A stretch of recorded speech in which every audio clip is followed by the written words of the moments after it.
Hello, my name is Joshua Marioni, and I'm giving an informative speech over Thich Nhat Hanh.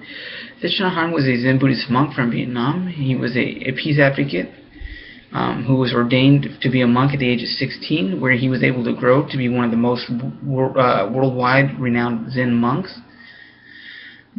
During his time, he also wrote over 100 books, some of which are actually bestsellers, such as Peace in Every Step and The Miracle of Mindfulness and Living Buddha.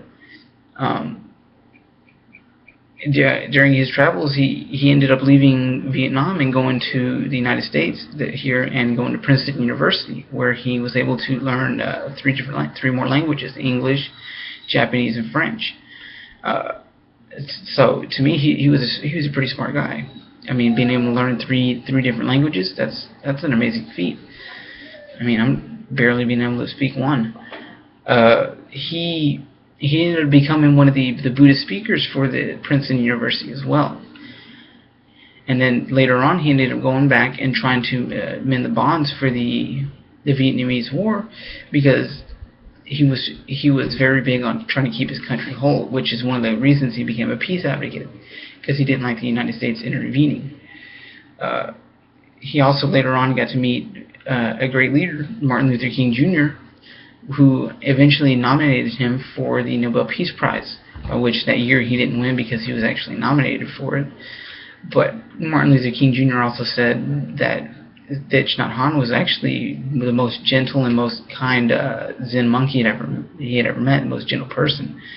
So to actually receive that comment from Martin Luther King Jr., who was like one of the greatest leaders in the United States, that's a pretty big thing. Whenever he left and went back to Vietnam, he once again tried to mend the bonds there, and then he ended up leaving in 1973 to go to France for the peace Paris Peace Accord signing, by which whenever he went there, the Vietnamese government exiled him from his own country because he went.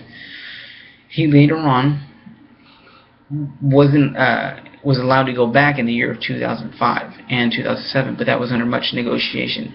And whenever he went back, his fellow comrades, his fellow Buddhists, actually felt that he had betrayed them, because they saw the government as using him as a tool to show the world that Vietnam was actually getting better as far as freedom of religion, when in reality, behind closed doors, they were actually abusing Buddhists, and still they still felt like that he had betrayed them. And so a lot of them felt as if